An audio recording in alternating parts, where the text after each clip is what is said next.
Alléluia. Rebo Shatara. Nous te sommes reconnaissants. Nous apprécions ton œuvre. Nous apprécions ton salut. Le salut que tu nous as donné par le sang de la croix. À Golgotha, pour nous, tu t'es livré. À Golgotha, pour nous, Seigneur, tu t'es sacrifié. Tu as été immolé, meurtri, abandonné, rejeté. Tu as même reçu des coups de poing pour que nous recevions la vie en retour, la bénédiction en abondance, la guérison divine, la santé divine. Oh Dieu, comment ne pas t'adorer? Comment ne pas dire Hosanna au plus haut des cieux? Béni soit celui qui vient en ton nom. Comment ne pas te dire Alléluia, Hallel à Yahweh, gloire à l'Éternel. Qui est comparable à toi? Nous te bénissons, nous te chérissons, nous t'aimons, nous sommes passionnés par toi. Nous sommes tellement reconnaissants pour le privilège que tu nous as accordé de devenir enfants de Dieu. Seigneur, nous étions ténèbres, nous étions dans la boue du péché, de l'iniquité, de la désobéissance, dans l'immoralité sexuelle, dans la débauche, l'alcool, dans ces choses. Et tu nous as secourus alors que nous ne te cherchions pas. Ah Dieu, tu t'es laissé trouver, tu t'es laissé toucher. Nous te sommes reconnaissants. Merci Jésus. Merci pour le précieux salut. Merci pour la vie abondante. Merci Seigneur parce que tu as réécrit nos histoires. Oh, est-ce que tu peux élever la voix et rendre grâce à Dieu le Père et rendre grâce à Jésus le Christ. Oh, il est bon pour nous. Il est excellent. Il est merveilleux. C'est lui qui fait toutes choses à merveille. C'est Jésus qui a le pouvoir, la capacité de s'assujettir toutes choses. C'est lui qui nous a aimés avant. C'est lui qui nous a aimés le premier. Il nous a aimés. Il nous a tellement aimés qu'il a consenti à monter pour nous à la croix. Or, il savait que la croix symbolisait la séparation d'avec Dieu, la souffrance. Il savait que la Bible dit dans 2 Corinthiens chapitre 5 que celui qui n'a point connu le péché est devenu pour nous péché. Oh, il est devenu le péché de l'humanité entière, de nos ancêtres et de nos aïeux et même des générations futures. Il est devenu le symbole même du péché pour que nous connaissions la sainteté, pour que nous connaissions la rémission des péchés, la pureté, la sanctification. Qui est comparable à toi, Jésus? Merci Seigneur. Merci, oh Dieu. Alléluia, Amen. Alléluia, Amen. Alléluia, Amen. Amen. Alléluia, Amen. Alléluia, Amen.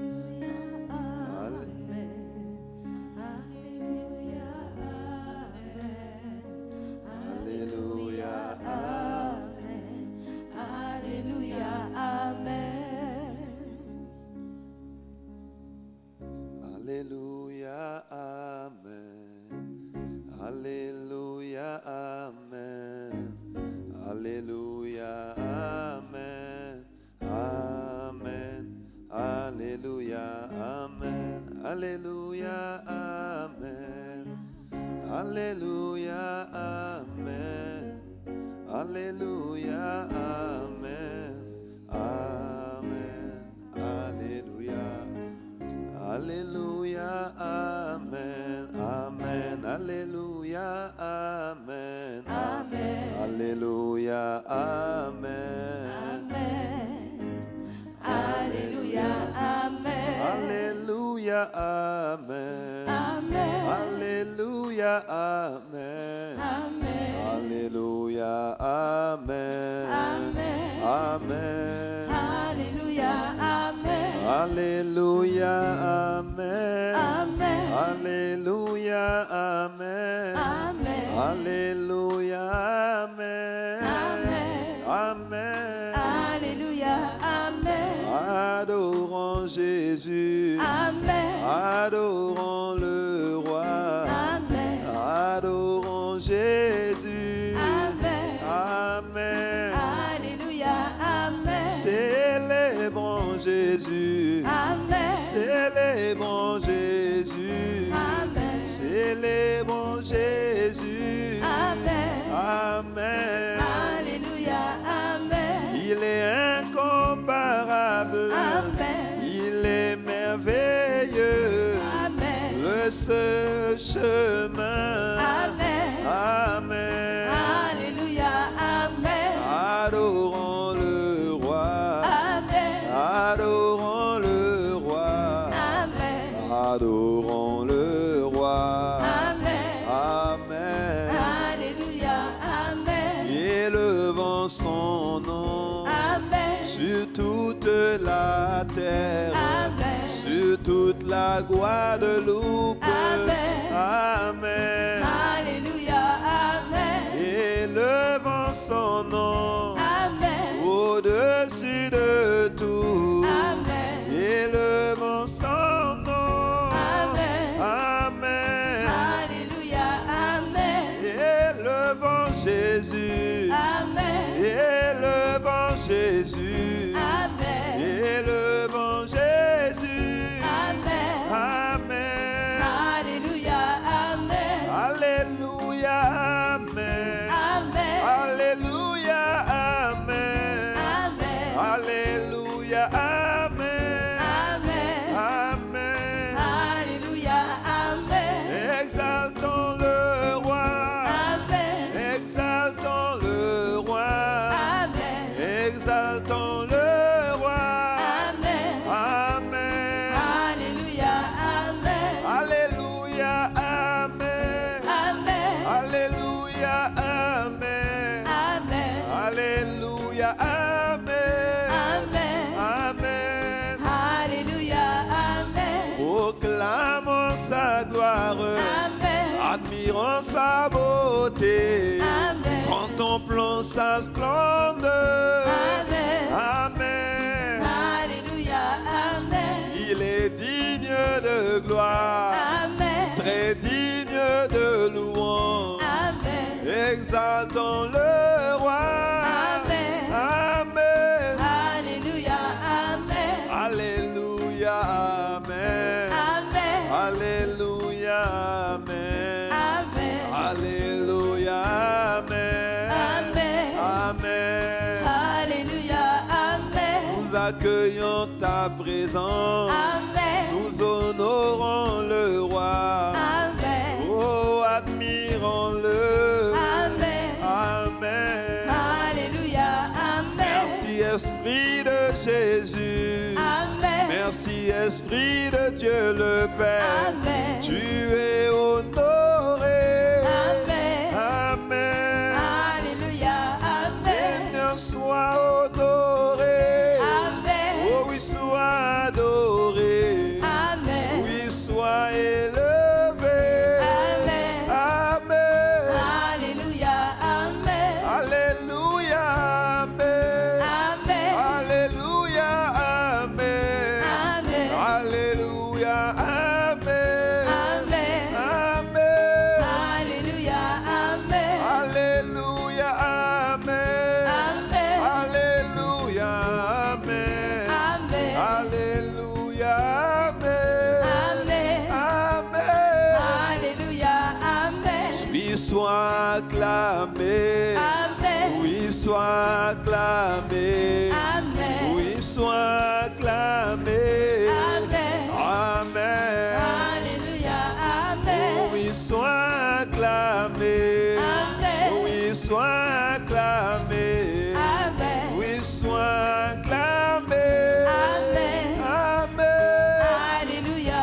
Amen. Oui, sois adoré. Amen. Tu es apprécié. Amen. Tu es apprécié. Amen. Amen.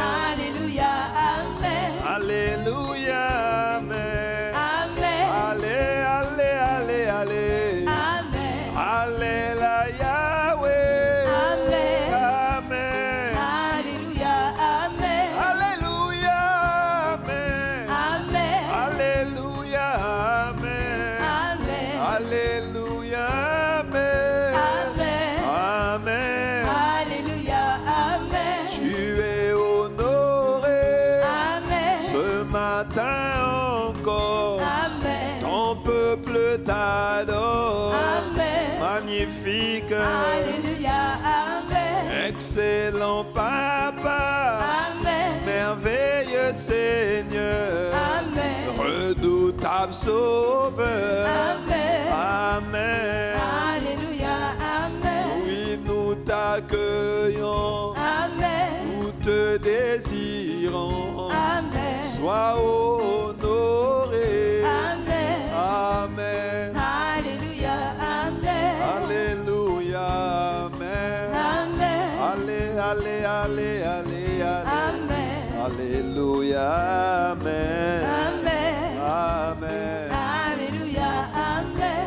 Oh, merci Seigneur. Amen. Oui, merci Jésus. Amen. Oui, merci Saint-Esprit. Amen. Amen. Alléluia. Amen. Nous te rendons gloire. Amen. Incomparable Dieu. Amen. Allez, allez, alléluia. Amen. Amen. Alléluia. Amen. Que tout en nous t'honore ce matin. Amen. Que tout en nous t'adore en ce lieu. Amen. Oh, répands la bonne odeur de ta présence. Amen. Alléluia. Amen. Tu es le oui et l'amen. Amen. Tu es le rédempteur. Amen. Tu es le guérisseur. Amen. Amen. Alléluia. Amen. Alléluia. Amen. Amen. Alléluia. Amen. Oh. Amen. Alléluia. Amen. Amen. Alléluia. Amen.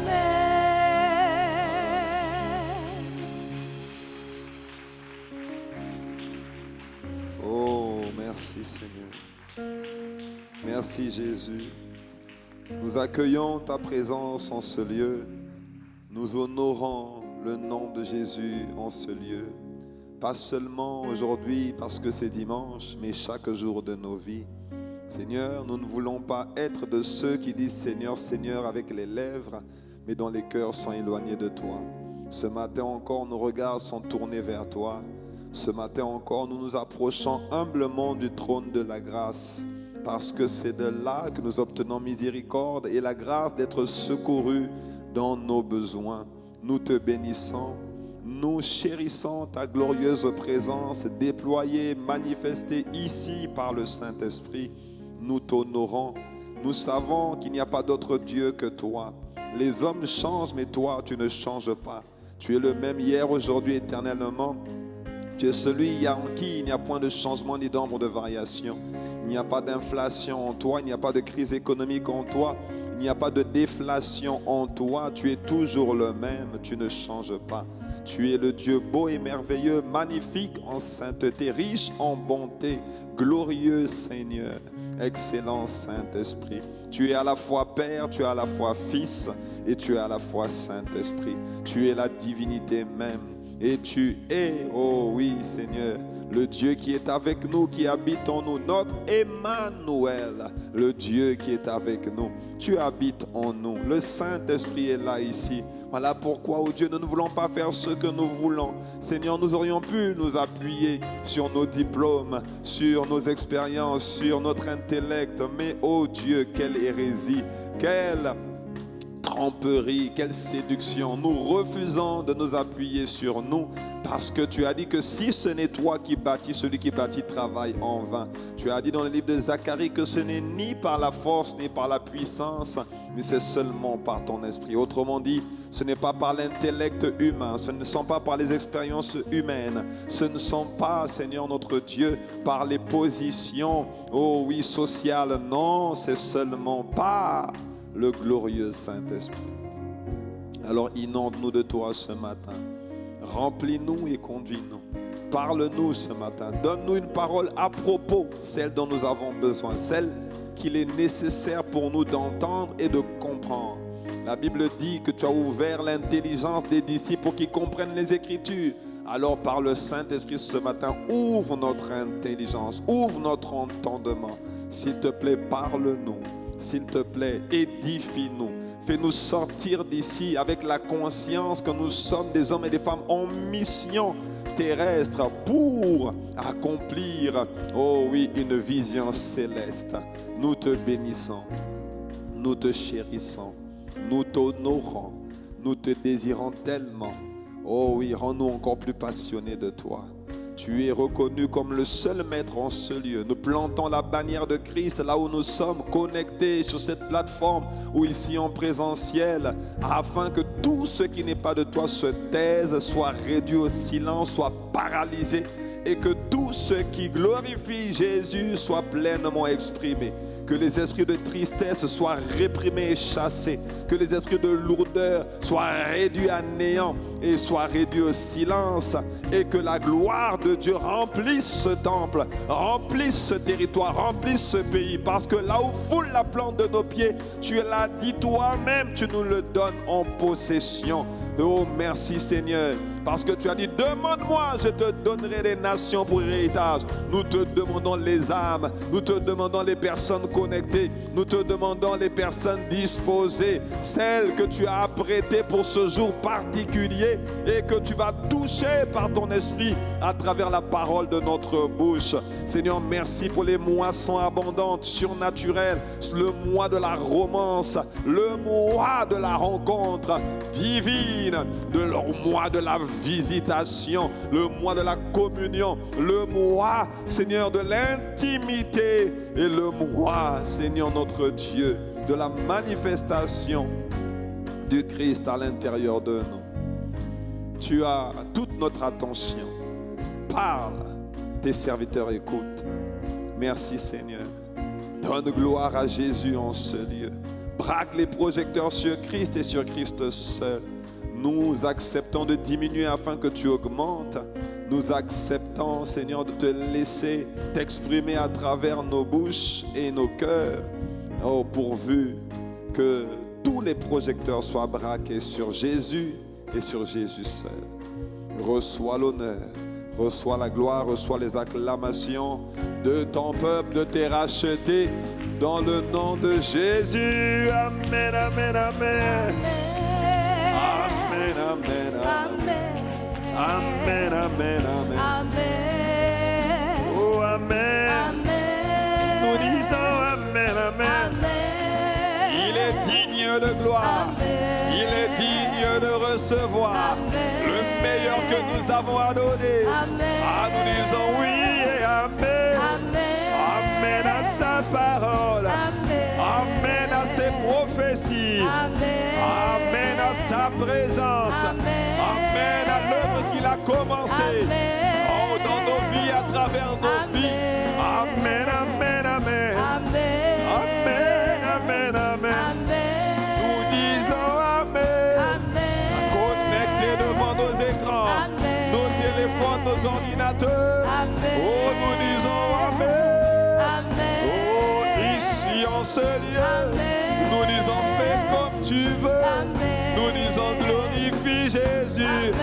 Et ta présence. Amen. Seigneur, manifeste-toi, montre-toi. Amen. En Christ visible. Amen. Oh, Seigneur, Amen. fais la différence. Amen. Amen, amen. Amen. Amen, amen. Amen. Amen, amen. Amen. Amen. Amen. Amen. Amen, amen. Amen. Amen. Amen. Oh, bien-aimé, les acclamations sont une marque d'honneur à la présence de Dieu.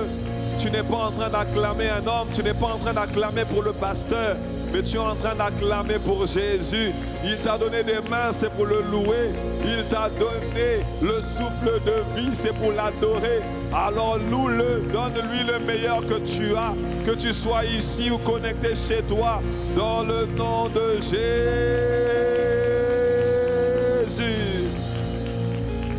Alléluia. Alléluia. Que quelqu'un dise un bon Amen. Merci Seigneur. Oh merci. Oh magnifique présence de Dieu. Nous t'aimons. Nous t'accueillons et nous t'honorons. Magnifique. Fais comme tu veux ce matin. Libère cette présence.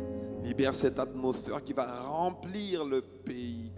Quelqu'un pourrait dire, mais quelle prétention. Il croit qu'à travers sa prière, cette atmosphère peut partir d'ici pour remplir le territoire. La Bible dit qu'il te sera toujours fait selon ta foi. Oh mon frère, ma soeur, crois que cette atmosphère se répand sur tout le territoire sur lequel nous a placés dans le nom de Jésus. Oh merci Seigneur de ce que tu le fais par ton esprit, parce que le Saint-Esprit est présent partout en même temps à la fois. Dieu est omniprésent, il est présent partout. Il est déjà présent au Moule, il est déjà présent sur Gourbert, sur Basse-Terre, il est déjà présent à Anse-Bertrand, il est déjà présent partout. Mais à partir de nos voix, nous te disons, s'il te plaît, par ton glorieux Saint-Esprit, rends-la visible et palpable sur tout le territoire. Rends-la visible et palpable sur toute la plateforme digitale, dans le nom puissant de Jésus. Nous t'avons prié. Que quelqu'un dise un bon Amen.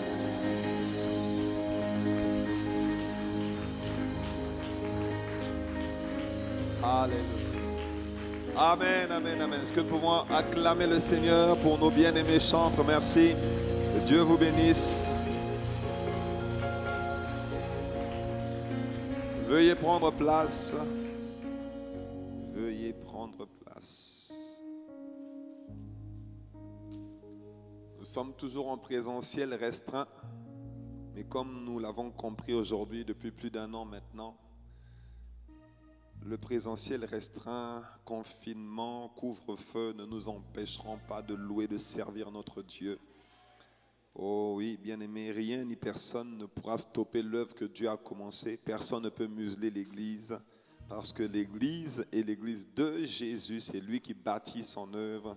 Et par le Saint-Esprit, le jour où quelqu'un arrive à museler l'Église, ça veut dire que Dieu n'a pas la capacité de faire croître son Église. Or, la Bible dit que l'Église croissait par l'assistance du Saint-Esprit. C'est le Saint-Esprit qui fait croître l'Église. Et par la grâce de Dieu, quels que soient les contextes, l'Église va continuer de grandir et de croître. Que quelqu'un me dise un bon Amen. Quelqu'un me dise un meilleur Amen. Voilà. Donc, nous sommes ici en présentiel restreint, mais dans le strict respect des règles de distanciation, mais toujours encore plus amoureux de lui, passionné de lui et désireux de le servir dans notre génération. Dis-moi un meilleur Amen. Oh oui, tu peux acclamer le Seigneur. Tu peux acclamer le Seigneur. Nous ne sommes pas venus écouter un message religieusement. Nous sommes venus donner à notre Dieu un culte qui va monter vers lui comme un parfum de bonne odeur. Que quelqu'un me dise Amen. Donc, si tu veux faire du bruit pour Jésus, fais du bruit pour Jésus. Rappelle-toi que la qualité de ton Amen détermine toujours ce qui vient dans ta vie et que ce matin, reconnais simplement, prends conscience que sa présence est là et qu'il faut honorer sa présence. Quand Dieu est là, il faut l'honorer. Quand Dieu parle, il faut l'honorer. Il faut dire Amen à ce que Dieu dit. Que quelqu'un dise Amen. Et donc, cette semaine, nous aurons notre programme de jeûne et prière. Donc à partir de mercredi, nous serons toujours connectés sur notre plateforme YouTube, même si nous ne serons pas forcément en présentiel. Amen. Et donc ce matin, nous voulons continuer avec notre thème du moment, devenir un géant spirituel. Nous l'avons appelé décide d'augmenter ta stature spirituelle. Et nous sommes donc en train de voir comment parvenir à la parfaite stature de Christ, parce que c'est seulement Christ qui est capable de déjouer les plans du diable, qui est capable de faire de gens ordinaires des hommes et des femmes extraordinaires. C'est Christ en nous qui est l'espérance de la gloire. Christ en nous, l'espérance de la gloire veut simplement dire que Christ est la garantie que la gloire de Dieu peut être manifestée dans la vie d'un être humain. Que quelqu'un dise Amen. Christ est la garantie que la gloire peut être manifestée. Et cette année, indépendamment de tout contexte, indépendamment de toute forme de ténèbres, la gloire de Dieu sera manifestée au nom de Jésus. Elle sera manifestée dans ta vie au nom de Jésus. Oui, je le déclare. La Bible dit, dans la version anglaise, il est écrit « Thou shalt decree and it shall come to pass ». Ça veut dire, vous le décréterez et cela s'accomplira. Je le décrète. La gloire de Dieu sera manifestée dans ta vie cette année au nom de Jésus. Donc si tu dis Amen, ça arrive dans ta vie. Si tu dis pas Amen aussi, tant pis pour toi, il n'y a pas de problème. On continue d'avancer, mais il faut dire Amen. Quand Dieu dit quelque chose pour toi, dis Amen. Dimanche dernier, j'ai commencé à parler de augmente la stature de Christ en toi. Augmenter la stature de Christ en toi te fera réussir ta vie et briller dans ta génération. Et je veux continuer sur ce même message. Augmenter la stature de Christ en toi te fera réussir ta vie et briller dans ta génération. Amen. Donc, nous sommes toujours en train de voir comment devenir un géant spirituel. Comment et pourquoi devenir un géant spirituel.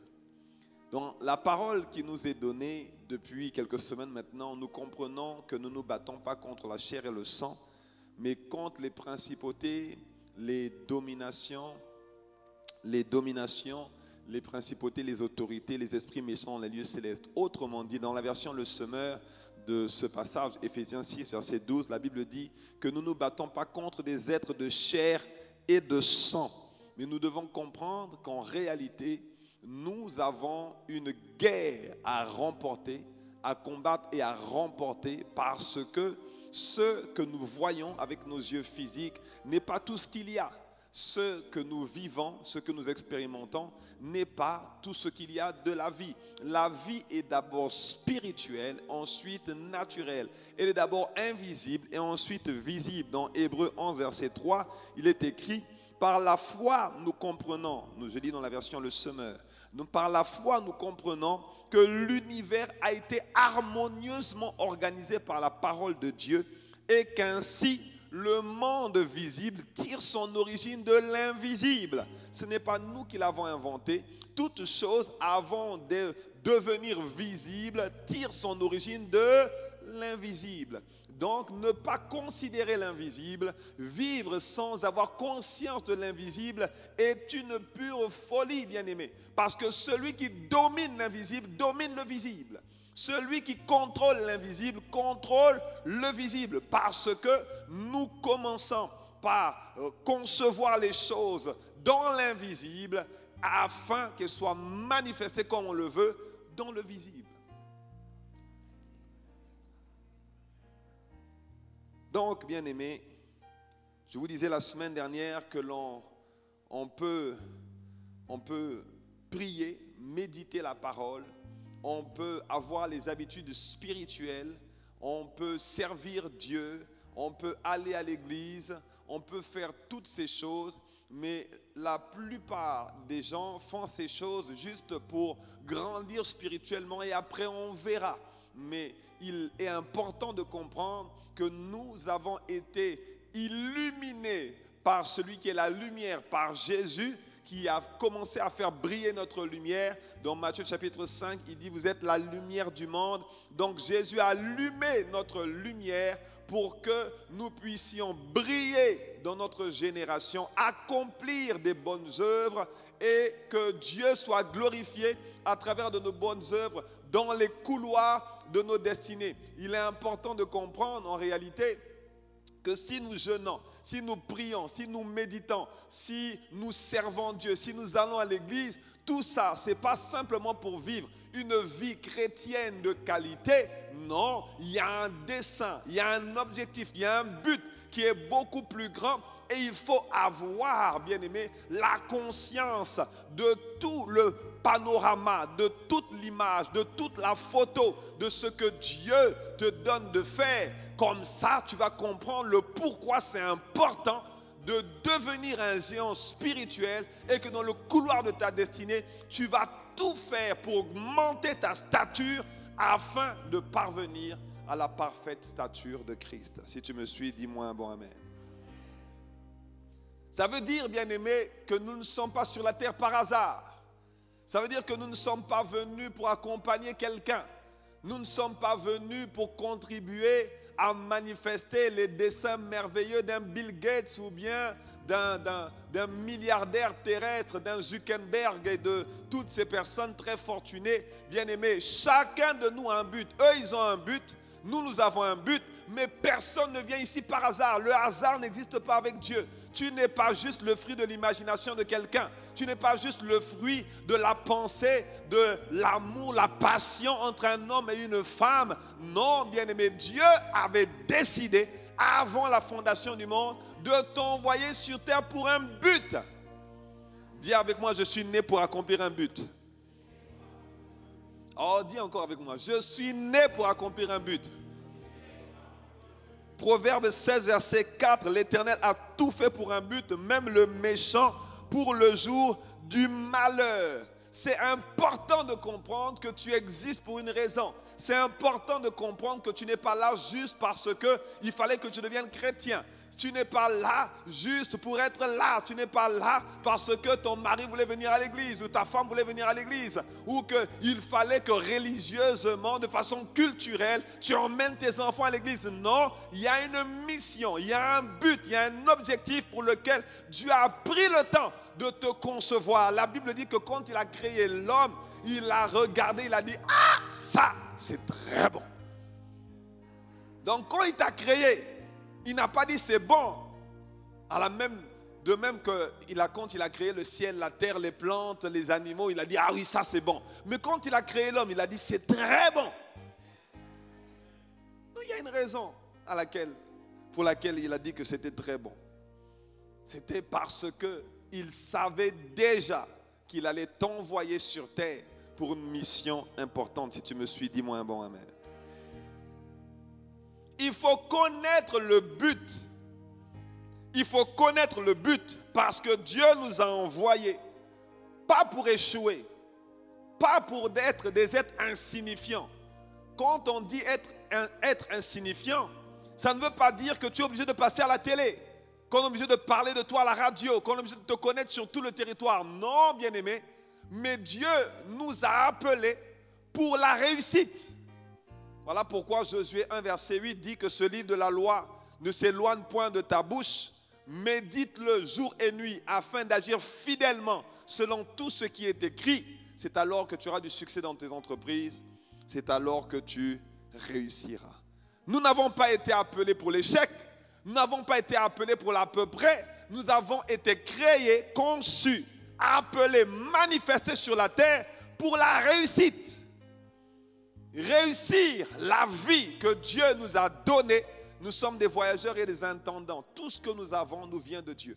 Le souffle de vie que nous avons, nous sommes en train de le manager. Nous ne l'avons pas créé. Nous sommes en train de le gérer. Est-ce que quelqu'un me suit? Mais tout ça, c'est pour réussir. Réussir. Personne n'a été créé pour l'échec. C'est important de comprendre. C'est important d'avoir la vision d'ensemble. Parce que quand tu n'as pas la vision d'ensemble, mon frère, ma soeur, tu vas venir à l'église, tu vas t'asseoir, tu vas dire, ah, le message est un bon message. Hein. Tu vas repartir à la maison et tu vas vaquer à tes occupations sans te préoccuper de qu'est-ce que Dieu veut faire à travers ma vie. Qu'est-ce qu'il y a? Est-ce qu'il y a quelque chose de plus que ça? Regardez, il y a des gens qui ont gagné beaucoup d'argent, qui ont eu énormément de notoriété, qui ont été adulés par les hommes. Ils ont fini en se shootant à la cocaïne, à l'héroïne, au crack, au cannabis. Ils se sont suicidés pour certains. Il y en a qui sont... Il y a un nageur célèbre, je crois que c'est Michael Phelps, ou un autre, je ne sais plus, en tout cas, pardon si ce n'est pas lui, mais qui était en dépression chronique. Il a gagné plein de médailles. Il a été champion du monde, il a été champion olympique, mais il était toujours dépressif et personne ne savait.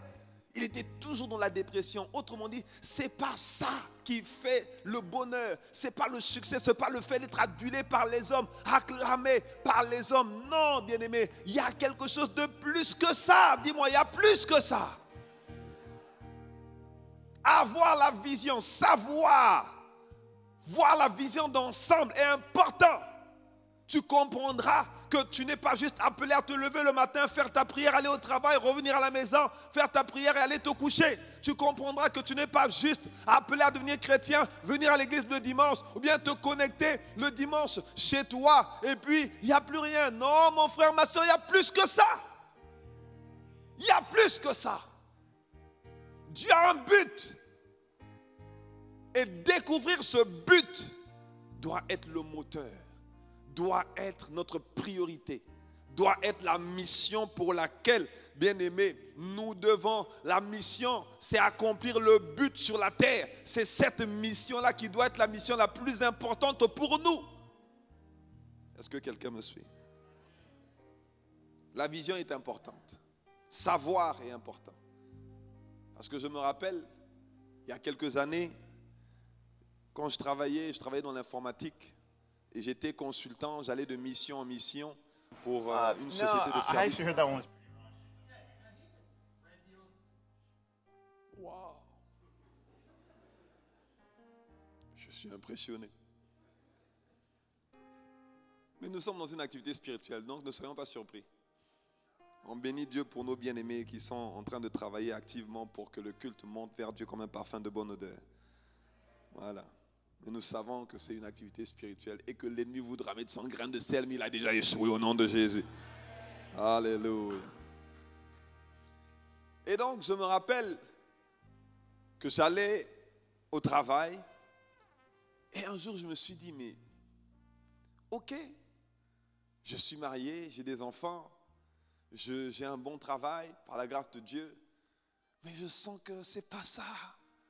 Il doit y avoir autre chose quand même parce que je vais au travail, je vais à l'église, mais je sens que je ne suis pas en train de nager comme un poisson dans l'eau. Je sens que je ne suis pas en train de me déployer comme je devrais. Je sens que je suis appelé à faire beaucoup plus. Ma vie doit compter, elle doit signifier quelque chose, mais je sens que là, je ne fais rien de...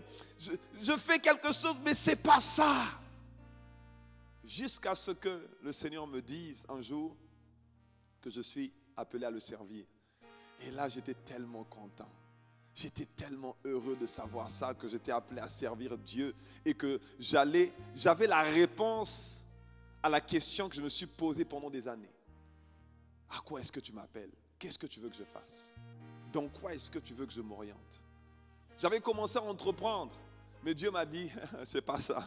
Non. Ton activité principale, c'est me servir.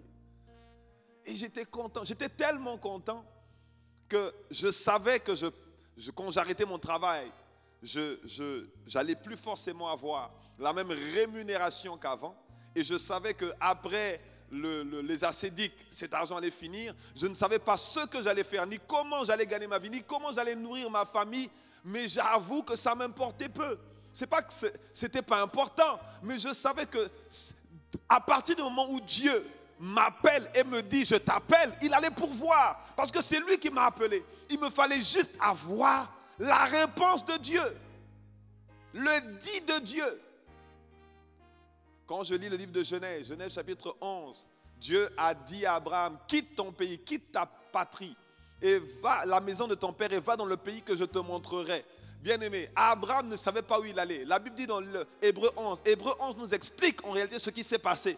Il dit que Abraham ne savait pas où il allait. Il ne savait pas. Mais comme il a entendu Dieu dire vas-y, il est parti. Parce qu'il savait que le créateur de l'univers, le propriétaire de la terre et de tout ce que la terre renferme, quand il t'appelle, quand il t'envoie, il va certainement pourvoir à tes besoins dans le couloir de ta destinée. Oh, si tu comprends, dis-moi un meilleur amen. Donc Abraham et moi, nous avons décidé d'obéir. Donc gloire soit rendue à Dieu. Et je vous assure qu'il n'y a vraiment pas photo. Il n'y a vraiment pas photo de faire ce à quoi Dieu t'appelle. Tu es comme un poisson dans l'eau. Tu as de l'énergie, tu es enthousiaste tous les matins quand tu te lèves, tu es content, tu es heureux. Ça ne dépend pas d'un salaire, bien-aimé. Ça ne dépend pas du fait que tu sois apprécié ou pas. Non, bien-aimé. Tu es joyeux.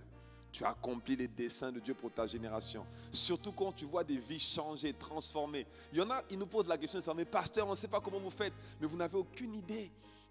Quand on voit quelqu'un qui accepte Jésus alors que on connaissait cette personne, on voyait, on se disait, mais on ne sait même pas comment Dieu va faire pour l'appeler à lui. Et qu'on voit cette personne qui accepte le Seigneur, on voit quelqu'un qui est transformé par la parole, quelqu'un qui est redimensionné, qui reprend goût à la vie et qui court dans le couloir de sa destinée. Oh bien-aimé, il n'y a pas plus grande rémunération, ça remplit nos cœurs de joie et nous avons le sentiment, oh oui, nous avons fait le bon choix, gloire soit rendue à Dieu. Et quelqu'un dise Amen. Franchement, je fais le meilleur, je ne sais pas si c'est un métier, mais je fais le plus beau métier du monde. Oui. Parce qu'un pasteur, il est à la fois manager, à la fois psychologue, à la fois entrepreneur, à la fois, conseiller conjugal, il est à la fois grand frère, il est à la fois père, il est à la fois berger. Il a tellement de casquettes et c'est merveilleux, magnifique de voir des vies changer, transformées chaque jour quand tu exerces le ministère. Oh oui, acclame Dieu pour moi. Alléluia.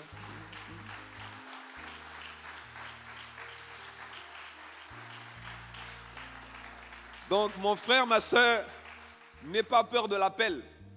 Dieu t'attend. Personne ne veut dire Amen. Non, pasteur, on te laisse cette partie-là. Non, n'aie pas peur de l'appel. C'est important d'avoir la vision, que quelqu'un dise Amen. Proverbe 29, verset 18, version second 21. Quand il n'y a pas de révélation, le peuple ne connaît aucune retenue. Mais s'il respecte la loi, il est heureux. La version français courant dit: le peuple vit dans le désordre quand il n'y a pas de révélation, quand il n'y a pas de vision. Quand on enlève à un peuple la révélation de son destin, la conscience du but de sa vie, le sens de sa mission, ce peuple vit sans retenue. Ce peuple vit sans conscience de ce que sa vie importe. Donc sa consécration importe, sa discipline importe, son organisation importe. Quand il sort de chez lui, il doit savoir qu'il n'est pas une personne lambda, qu'il est un témoin, qu'il est un messager, qu'il est un ambassadeur et qu'il y a un message à l'intérieur de lui qu'il doit communiquer, distribuer. Il faut la vision. Dis avec moi, je dois savoir. Et c'est bien pour cette raison que lorsque le Saint-Esprit vient, bien-aimé, sur une personne, une des priorités, c'est de donner la vision. Luc 4, verset 18, l'Esprit du Seigneur est sur moi, disait Jésus, parce qu'il m'a oint pour annoncer une bonne nouvelle aux pauvres. Il m'a envoyé pour guérir ceux qui ont le cœur brisé, pour proclamer aux captifs la délivrance et aux aveugles le recouvrement de la vue. Quand le Saint-Esprit vient sur nous, bien-aimés, c'est pour redonner aux aveugles la vue. C'est pour que ceux qui n'avaient pas la conscience de leur éternité, la conscience de la mission pour laquelle Dieu les a envoyés, que l'on leur permette de voir, que l'on leur permette de savoir, que nous soyons des instruments de gloire. Et ça doit être notre partage au nom de Jésus. Oh, dis-moi un bon Amen. Il faut avoir la vision, il faut avoir la conscience. Il faut avoir la conscience de ce qu'il y a une espérance et de ce qu'il y a une destinée. L'espérance, c'est le fait de savoir qu'il y a une vie après la mort et le fait de savoir que Jésus revient pour récupérer, rapatrier son église, son épouse. Et il faut savoir également qu'il y a une destinée, ça veut dire qu'il y a une mission, il y a un but. Nous ne sommes pas venus pour la terre de façon insignifiante et de façon banale. Non, bien-aimé, Dieu ne voulait pas juste peupler la terre. Dieu voulait accomplir des desseins. Il voulait manifester des œuvres. Il voulait que sa lumière luise et qu'elle éclaire les nations, qu'elle éclaire les peuples partout jusqu'aux extrémités de la terre. Oh, si tu comprends, dis-moi un bon Amen. Malheureusement, la plupart des gens ne sont pas conscients de ça. La plupart des gens pensent à la vie après la mort quand ils sont invités à des funérailles, quand ils vont aux pompes funèbres et qu'ils voient quelqu'un partir. C'est là que la plupart des gens commencent à se poser des questions sur leur propre vie pour savoir, mais il y en a qui ont cette réflexion, mais qui disent, de toute façon, bon, c'est pas pour moi. Mais il y en a devant la mort qui quand même se posent de sérieuses questions pour dire, mais où est-ce que je vais aller quand ce sera mon tour? Parce que, bien aimé, c'est le virage inconditionnel et le virage que tout le monde prendra un jour. Tout le monde partira. Tout homme mourra. Tout homme partira de cette terre. Où vas-tu aller? Où vas-tu aller? Où vas-tu aller? Devant les pompes funèbres, devant la mort d'un être cher, la mort de quelqu'un que l'on connaissait, on se pose ces questions. On se demande, est-ce qu'il y a une vie après la mort? Est-ce que je vais aller au paradis? Est-ce que je finirai l'éternité avec Dieu? Dans Ecclésiaste 7, verset 2 et verset 4, version second 21, il dit, « Mieux vaut se rendre dans une maison de deuil que dans une maison de festin. Car telle est la fin de tout homme. Et celui qui est en vie peut ainsi se mettre à réfléchir. » En fait, vous savez, souvent, je le dis, quand nous sommes invités aux veillées et puis aux cérémonies mortuaires, je dis souvent que lorsqu'il y a une mort, c'est souvent pour parler aux vivants. C'est souvent pour que les vivants puissent réfléchir à leur vie, pour savoir s'ils sont sur la bonne voie. Parce qu'il y a quelqu'un qui dit « aimons-nous vivants ». C'est-à-dire que quand tu es mort, tu n'auras plus l'opportunité de dire aux personnes que tu aimes, que tu les aimes, ou de te réconcilier avec les personnes, les membres de ta famille, les frères et sœurs en Christ. Et c'est aujourd'hui, sur la terre, que tout se passe. Au ciel, tout est déjà fait. Bien-aimé, le ciel est beau, c'est parfait. Les routes sont pavées d'or. Il n'y a rien à rajouter. Il n'y a pas d'immeuble à construire. Ce n'est pas au ciel que l'on va apprécier tes talents d'architecte, tes talents de décorateur. Non, bien-aimé, au ciel, il y a la gloire. Le glorieux Seigneur a déjà tout agencé. Tout se passe sur la terre. Et la Bible dit que c'est sur la terre que nos œuvres vont être appréciées.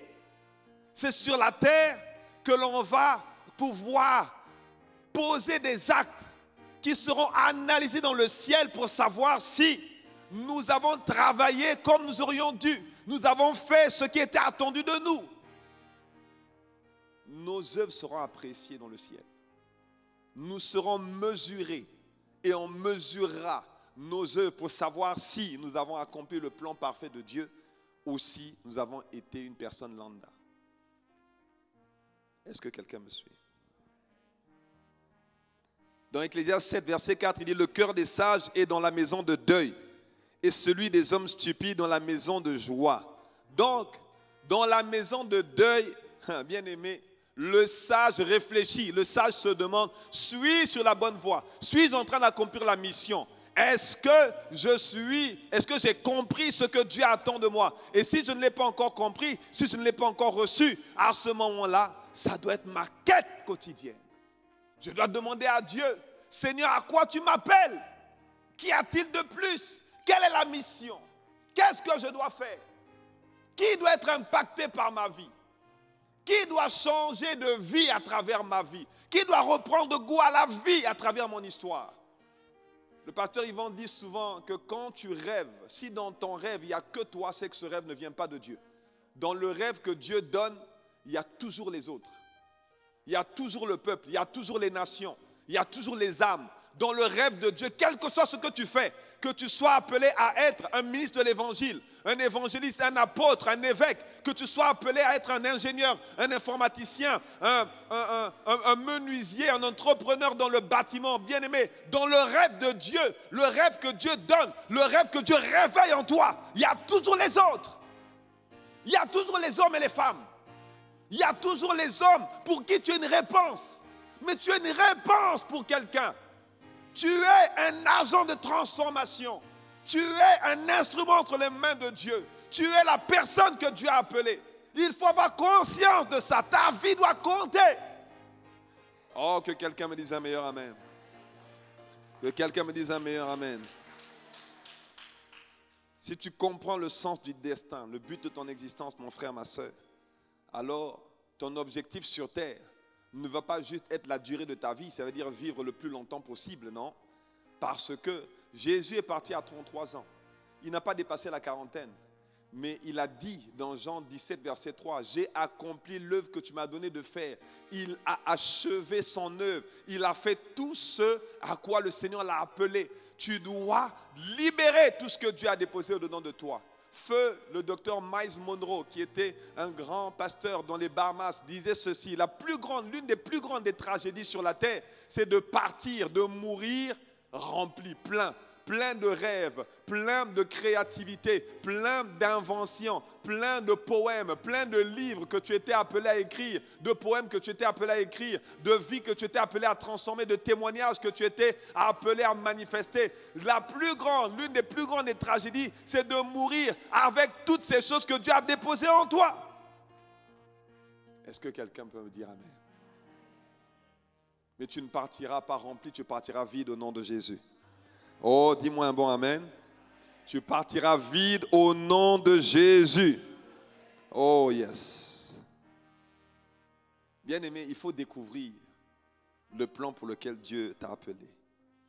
Alors pourquoi accomplir ma destinée doit être ma première préoccupation?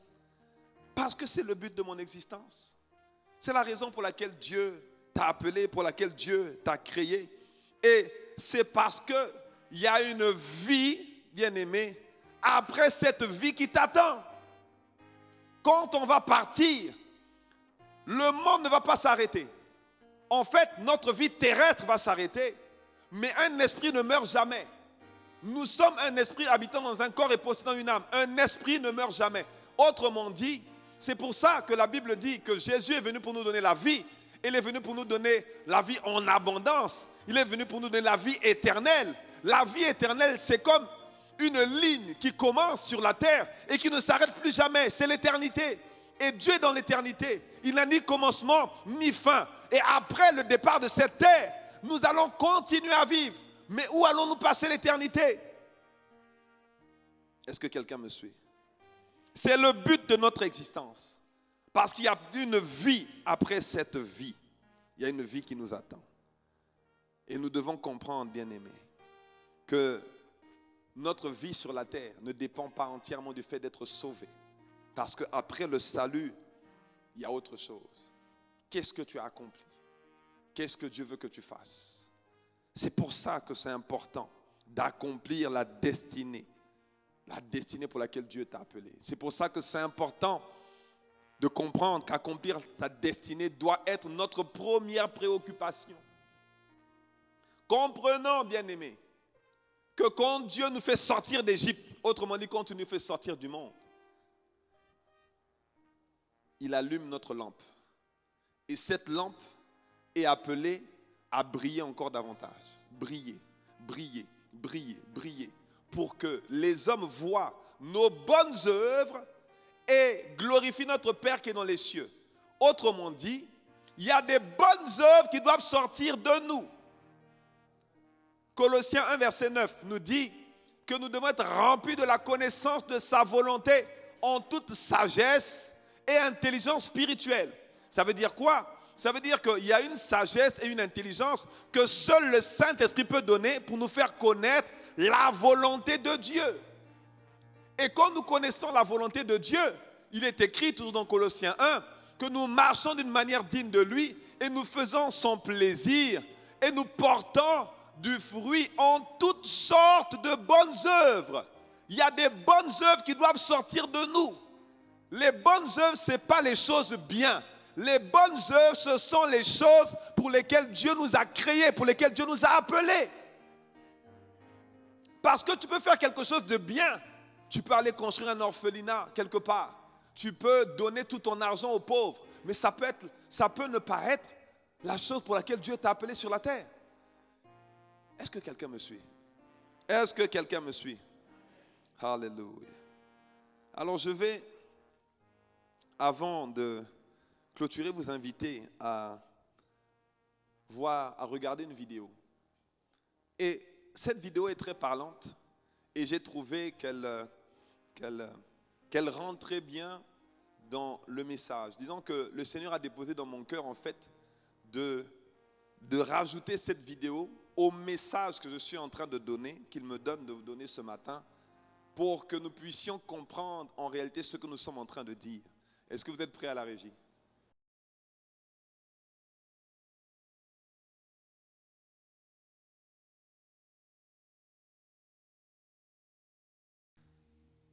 Est-ce que quelqu'un comprend ce que nous sommes en train de dire ce matin? Bien-aimés, nous devons comprendre qu'il y a une vie après la mort. Ça s'appelle l'espérance. Mais Dieu ne nous a pas appelés uniquement parce qu'il y a une vie après la mort. Quand on vous envoie un médecin quelque part, on s'attend à ce que ce médecin ou ce pompier sauve des vies. C'est ce à quoi on l'a appelé. Et quand Dieu envoie un enfant de Dieu sur la terre, c'est parce que Dieu s'attend à ce qu'à travers cet enfant, il y a d'autres vies qui soient impactées, d'autres personnes soient touchées. Faire quelque chose de bien n'est pas faire quelque chose de divin. Faire quelque chose de bien, c'est bien, mais il faut faire ce que Dieu t'appelle à faire. Il y a des bonnes œuvres, il y a des projets de paix, il y a des rêves, il y a des visions que Dieu est appelé à manifester. Vous savez, quand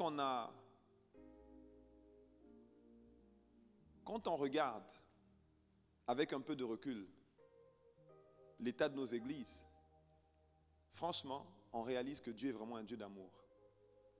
Parce que dans nos églises, on est là à se battre les uns avec les autres. On est là à se demander, mais un tel a fait ci, un tel a fait ça. Ah, c'est lui qui a été mis en avant, pas moi. C'est lui qui a obtenu ceci, c'est lui qui a fait cela.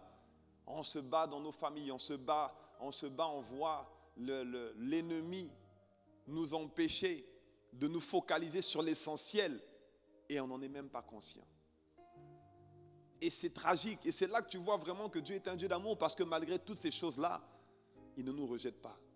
Il est patient. Il attend de nous que nous soyons transformés, qu'il y ait le renouvellement de l'intelligence pour que nous réalisions ce qu'il nous appelle à faire.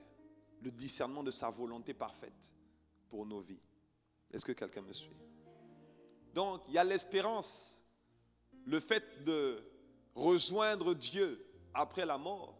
Mais Dieu ne nous a pas appelés sur terre juste en attendant notre retour. Non, Dieu nous a appelés sur la terre parce qu'il voulait nous utiliser, parce qu'il avait besoin de nous.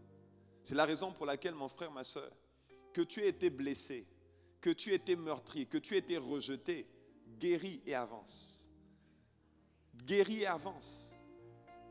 Et Dieu a des réponses pour t'emmener à la guérison. Dieu a les clés pour t'emmener à la restauration. Dieu a tout ce qu'il faut pour te relever, te fortifier et te permettre de ne plus regarder en arrière, mais de courir vers l'avant pour remporter le prix de la vocation céleste de Dieu en Jésus-Christ. Dieu a les clés. C'est la raison pour laquelle, quand tu es en Christ, tu dois comprendre que ta vie n'est pas une vie anodine, n'est pas une vie insignifiante. Tout ce que tu fais est important. Les personnes avec qui tu es, avec qui tu te promènes tous les jours sont importantes. Les mauvaises compagnies corrompent les bonnes mœurs. Dans le psaume 119, si vous pouvez trouver le verset, la Bible dit que mes amis, les personnes que j'appelle mes amis, sont des personnes qui craignent Dieu. Parce que je ne peux pas me permettre de fonctionner, d'appeler mon ami, de passer du temps tous les jours avec quelqu'un qui ne craint pas Dieu, parce que les mauvaises compagnies corrompent les bonnes mœurs.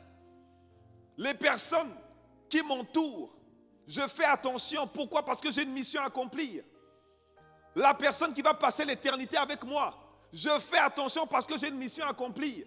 On ne se marie pas avec n'importe qui. On ne se marie pas avec quelqu'un parce qu'il est beau. On ne se marie pas avec quelqu'un parce qu'elle est belle. On se marie avec quelqu'un parce qu'elle correspond à ce que je vais accomplir sur la terre, à ma vision, ma destinée, mon plan. Aujourd'hui, malheureusement, les gens veulent juste être mariés. Et après, ils découvrent que la personne avec qui ils se sont mariés, n'était pas forcément le chrétien qu'ils croyaient qu'il était. Et beaucoup de gens souffrent. Parce qu'ils n'ont pas la vision globale, le panorama, la vision panoramique d'ensemble de ce que Dieu nous sort d'Égypte, nous sort du monde, pour nous emmener dans le couloir qui correspond aux bonnes œuvres que nous devons manifester pour lui. Il ne s'agit jamais de nous. Il ne s'agit pas simplement d'obtenir un salaire, une rémunération, d'être heureux et de faire ce qui nous fait plaisir. Non, bien-aimé, il y a un plan, il y a une mission. Il y a un rêve que Dieu veut voir manifester à travers ta vie et à travers ma vie. On choisit son conjoint en fonction de son destin. Les personnes que l'on fréquente, c'est en fonction de là où on va dans la vie. On choisit son église en fonction de son destin. C'est juste tragique. Il y en a qui se disent, je peux aller partout, la parole de Dieu est bonne. Non, mon frère, ma soeur. La parole de Dieu peut être bonne partout. Mais il y a des environnements qui correspondent à là où Dieu t'envoie, là où Dieu t'appelle.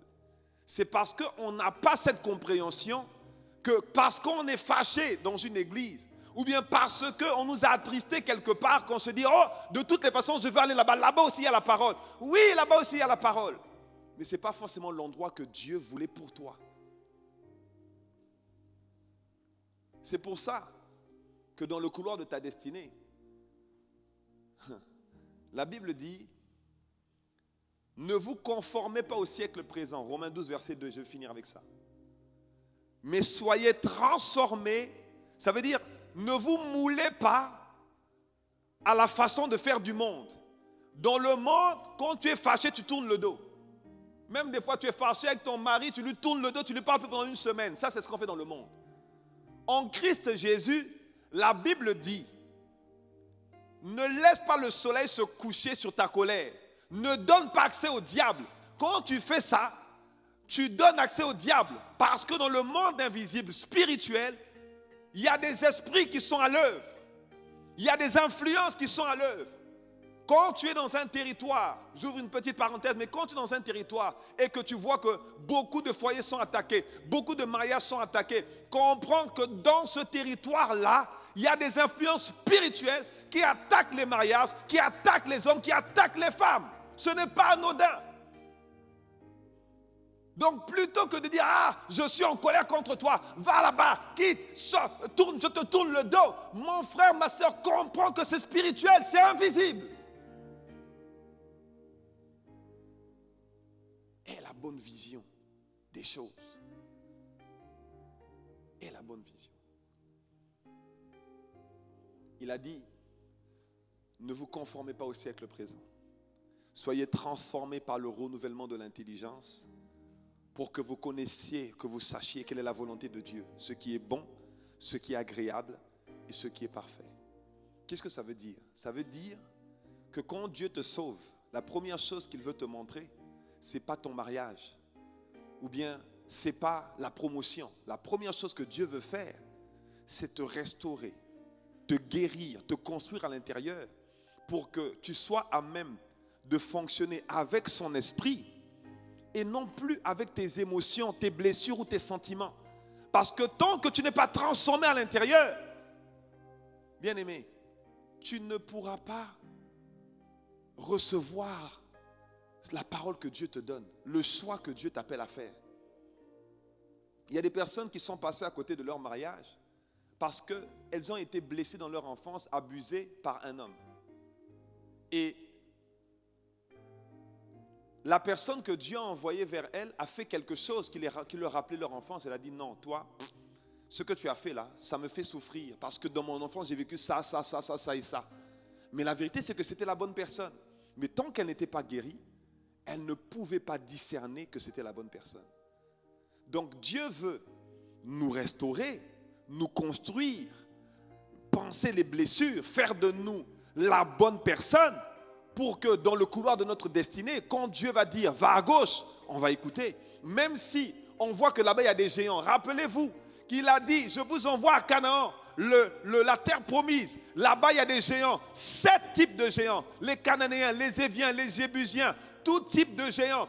Mais c'est là-bas la terre promise. C'est là-bas la terre de bénédiction. Il y a des géants, mais c'est moi qui vous y envoie. Comme Jésus, quand il a été baptisé, rempli du Saint-Esprit, la Bible dit que c'est l'Esprit qui l'a conduit dans le désert. Mais personne ne voudrait aller dans le désert tout seul.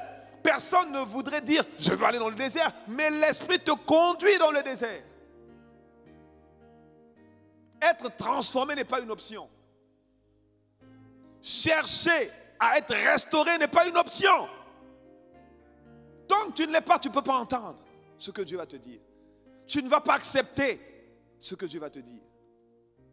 Vous savez, Osée, le prophète Osée, le livre d'Osée, Dieu lui a dit, ta femme c'est une prostituée. Il a épousé une prostituée. Qui va accepter d'épouser une prostituée? Tant que tu n'as pas l'esprit de Dieu et que ce n'est pas l'esprit qui te gouverne, tu ne peux pas entendre ça. Tu diras, ah non, Satan, c'est Satan qui l'a, Mais que ce soit notre partage. Comprenons, bien-aimés, que nous avons été créés pour un but qui est beaucoup plus grand que nous. Et nous ne sommes pas juste appelés à être des chrétiens ordinaires. Tu n'es pas ordinaire. L'esprit extraordinaire habite en toi. Un esprit supérieur, Dieu lui-même, est venu habiter dans des corps imparfaits. Oui, tu es imparfait, mais celui qui habite en toi est plus fort que celui qui est dans le monde. 1 Jean 4, verset 4. Celui qui habite en toi est parfait. Et c'est parce qu'il est parfait que nous pouvons espérer au-delà de toute espérance. Que nous savons que le meilleur est encore à venir. Que nous savons que nous pouvons vivre notre meilleure vie sur la terre. La meilleure vie sur la terre, elle se vit avec Dieu. Parce que sans Dieu, tu ne peux pas savoir. Si ce n'est l'Éternel qui bâtit, psaume 127, celui qui bâtit travaille en vain. Si ce n'est l'Éternel qui garde, celui qui garde veille en vain. C'est avec lui que nous faisons des exploits. Se connecter à lui est la priorité. Fonctionner avec lui, son esprit, bien-aimé, doit être notre désir tous les jours.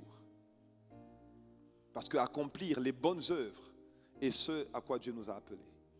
Les bonnes œuvres, ce n'est pas faire du bien. Les bonnes œuvres, c'est faire ce que Dieu avait préparé pour nous avant la fondation du monde. Et ce sera notre partage. Au nom de Jésus, nous pouvons acclamer le Seigneur pour sa parole.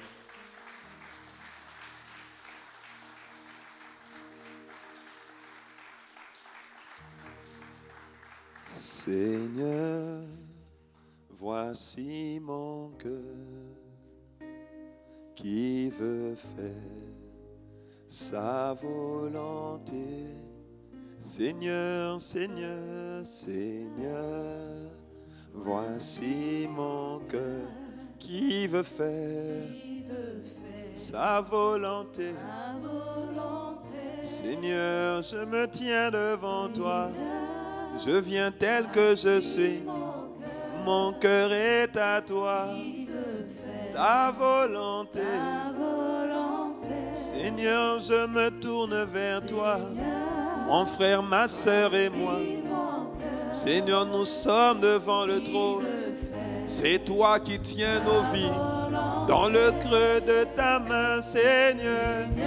Voici mon cœur qui veut faire ta volonté. Je veux recevoir de toi les clés. Je veux recevoir de toi les directives, les réponses. Faire ta volonté. Glorifier ton nom sur la terre. Accomplir la mission pour laquelle tu m'as enrôlé. Dans l'armée de Dieu. Dans la merveilleuse famille de Dieu. Qui veut faire. Ah Seigneur, nous voici devant toi. Il y a plus que notre travail. Il y a plus que la promotion que nous désirons. Il y a plus que le mari, la femme que nous voulons épouser. Il y a plus que la famille que nous voulons constituer. Oh Seigneur, le plus important c'est toi. Le plus important c'est ce que tu veux. Ce que tu veux doit être plus important que ce que nous voulons. Oh Seigneur, il y a tellement de personnes qui ont bâti des monuments. Il y a tellement de personnes qui se sont arrêtées à la station de la bénédiction. Mais il est important de chercher le bénisseur. Parce que le bénisseur te montre la voie. Parce que le donateur te montre, te révèle les choses cachées que tu ne connais pas. Seigneur, voici nos cœurs. Qui veut faire ta volonté. Oh, voici mon cœur, disons-lui. Voici mon cœur. Voici mon cœur, je te le donne. Voici mon cœur, je te l'apporte. Je le dépose à tes pieds. Seigneur, corrige. Seigneur, ajuste.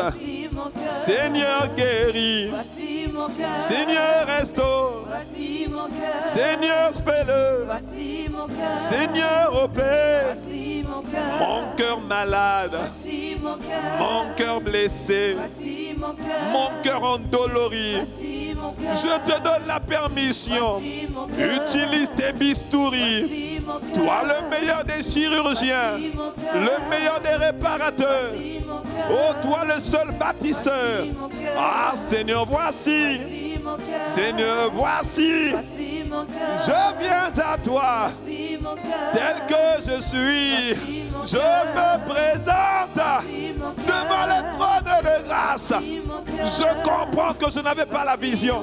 Je comprends que je dois voir tel que tu vois.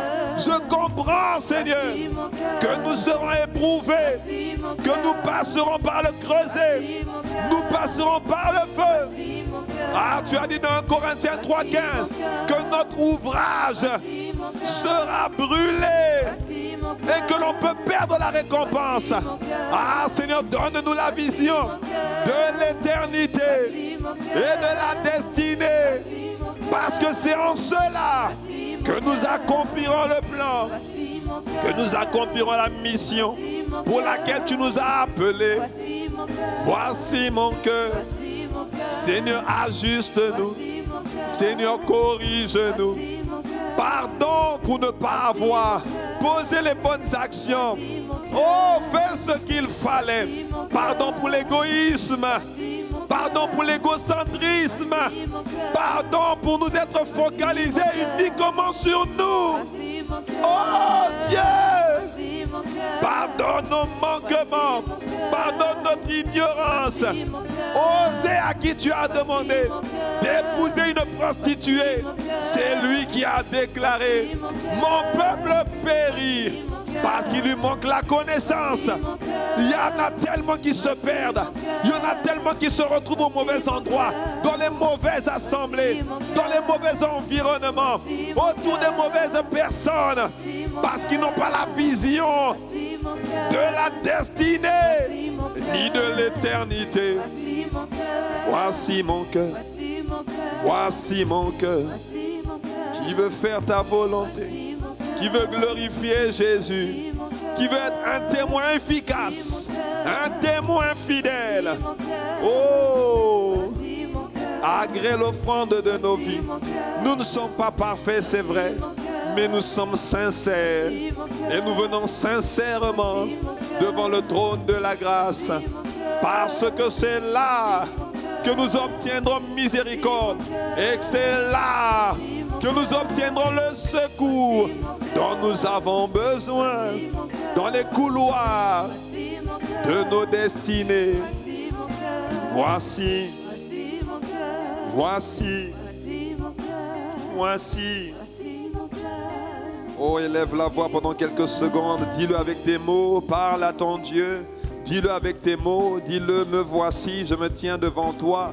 Seigneur, hier, ce n'était pas un point de focus. Hier, ce n'était même pas une préoccupation. Mais aujourd'hui, découvrir mon appel, découvrir ma destinée doit être ma préoccupation. Mon appel ne veut pas forcément dire devenir pasteur, évangéliste, docteur. Non, mon appel veut dire à quoi est-ce que tu m'as appelé? Qu'est-ce que tu veux que je fasse? Quel que soit mon âge, quel que soit mon âge, quel que soit mon parcours. Oh oui, je peux découvrir mon appel. Je peux accomplir les bonnes œuvres pour lesquelles tu m'as créé. Ce n'est pas trop tard. Non, Joseph avait 14 ans. Daniel était très jeune quand il a été enlevé, emmené à Babylone. Mais la Bible dit que Daniel a résolu dans son cœur de ne pas se souiller avec les mets du roi, parce que Daniel était conscient qu'il avait un destin, qu'il n'était pas de n'importe quel peuple, qu'il était enfant de Dieu, qu'il avait une mission, qu'il avait un appel, que le Tout-Puissant était avec lui. Il était conscient qu'il était appelé à faire la différence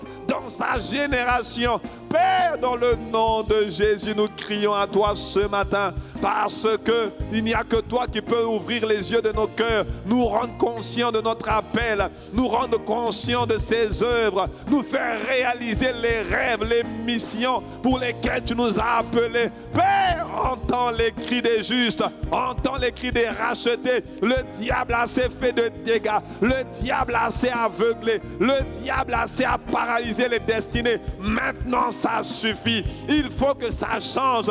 Assez, c'est assez. Fais-nous rentrer dans les plans divins et merveilleux que tu as préparés. Fais la différence par le Saint-Esprit, comme tu as fait pour Paul. Enlève les écailles des yeux, fais tomber les écailles. Ce matin, révèle à quelqu'un le chemin, la destinée, le plan parfait que tu as préparé. Fais tomber les écailles, que les voiles soient déchirés par le Saint-Esprit de Dieu. Voici nos cœurs qui veulent faire ta volonté. Merci Père. Merci Seigneur. Tu as envoyé ce message à propos. Hier, nous ne comprenions pas pourquoi c'était important. Pourquoi il fallait devenir un colosse spirituel. Pourquoi il fallait grandir spirituellement. Pourquoi il fallait autant prier. Pourquoi il fallait autant méditer. Il y a un plan. Il y a un plan. Il y a un plan. Il y a une mission. Il y a un Canaan à conquérir. Bien-aimés, la Bible dit que Jésus est le roi de tous les rois. Il faut savoir que sur cette terre comme dans les cieux, les choses ne sont pas faites au hasard. Elles sont faites par royaume.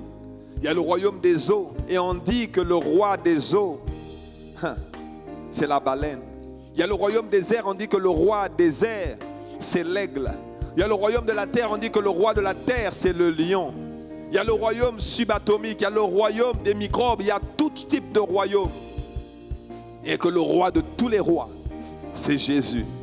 Le roi de tous les royaumes qui domine sur tous les royaumes, c'est Jésus. Quand Dieu t'appelle à opérer dans un domaine, dans une filière, dans un domaine d'activité, il faut savoir que ce domaine d'activité, c'est un royaume. Oh oui, la politique, c'est un royaume. L'économie, c'est un royaume. Ça veut dire que les hommes ne t'ont pas attendu pour installer un roi dans ces royaumes-là, pour installer un gouvernant dans ces royaumes-là. Mais tu dois faire avec le roi de tous les rois si tu veux conquérir dans ce royaume-là. Si tu veux être un témoin fidèle, arriver à percer dans ce royaume-là. Le monde est sous la domination du malin. Mais avec Christ, nous faisons des exploits.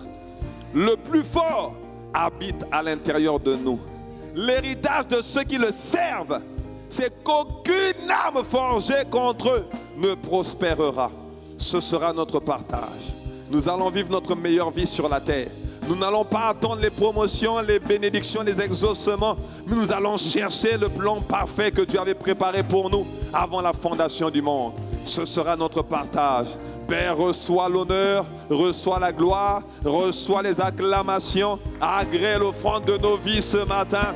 Dans le nom de Jésus, nous avons ainsi prié. Amen. Amen. Amen. Amen. Amen. Amen. Amen. Amen. Oh, amen. Amen. Amen. Amen. Amen. Amen. Amen.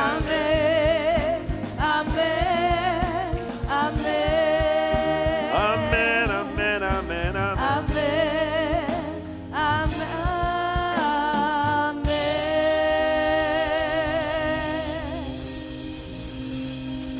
Alléluia. Oui, fais monter tes acclamations. Notre Dieu est bon, notre Dieu est fidèle. Il a envoyé sa parole pour guérir et pour faire sortir son peuple de la force de l'ignorance et de la religiosité. Alléluia. Alléluia. Bien-aimé, tu es là ce matin, tu es connecté sur cette plateforme et nous ne pouvons pas clôturer ce culte sans te donner la merveilleuse opportunité que nous aussi nous avons eu un jour dans notre vie d'accepter Jésus-Christ comme Seigneur et comme Sauveur. La Bible dit que si tu crois dans ton cœur que Jésus-Christ est mort à la croix, que tu le confesses publiquement de ta bouche, alors tu es sauvé. Lorsque tu confesses publiquement le Fils, tu as aussi le Père. On devient enfant de Dieu parce que l'on reconnaît que Jésus-Christ est notre Seigneur personnel. Jésus est venu pour tout homme. Il a dit dans 1 Timothée chapitre 2 qu'il veut que tous les hommes soient sauvés et parviennent à la connaissance de la vérité. Il veut que tous soient sauvés. Il veut que tous connaissent l'espérance, qu'ils aillent rejoindre Dieu après la mort. Tu ne sais pas de quoi demain est fait. Aujourd'hui, bien-aimés, personne, regardez ceux qui sont morts du coronavirus, des cancers, des autres maladies. Oh, personne ne sait quel est son jour, mais tout le monde est appelé à partir. Oh, ce jour-là, aie soin d'avoir pris la bonne décision pour aller là où tu dois aller. Si tu es ici ce matin en présentiel, que tu ne connais pas, tu n'as pas encore donné ta vie à Jésus, même si tu vas déjà à l'église, tu n'as pas encore donné ta vie à Jésus, lève la main là où tu es, nous allons prier avec toi. Si tu es connecté avec nous en présentiel, réponds simplement favorablement à cette prière. Et quand tu viendras en présentiel, nous allons continuer de prendre soin de toi. Mais même là où tu es, nous pouvons déjà commencer à prendre soin de toi. Tu verras, tu pourras envoyer le mot-clé « Salut » au numéro qui va s'afficher sur l'écran. Et nous allons rentrer en contact avec toi qui est connecté avec nous en direct sur cette plateforme. Et nous allons t'accompagner, t'entourer pour que tu puisses grandir avec Jésus et accomplir les plans de Dieu pour ta vie. Nous allons simplement prier ensemble et répéter tous ensemble cette prière. Nous allons incliner la tête. Vous allez répéter après moi: Seigneur Jésus, j'ai entendu ta parole. Je te demande pardon pour tous mes péchés, ce que j'ai fait volontairement et même involontairement, consciemment et même inconsciemment. Je crois dans mon cœur que Jésus est aussi mort pour moi à la croix du Calvaire. Et je confesse aujourd'hui qu'il est désormais mon Seigneur et mon Sauveur personnel. Je veux remporter la bataille du destin et accomplir les plans parfaits de Dieu pour ma vie. Viens en moi, aide-moi et fais de moi la personne que tu m'as appelé à être. Au nom de Jésus, Amen. Père, dans le nom de Jésus, je recommande toutes les personnes qui ont fait cette prière aujourd'hui pour la première ou la énième fois. Il y en a qui ont décidé aujourd'hui de s'engager avec toi. Il y en a qui ont décidé aujourd'hui de se réconcilier avec toi.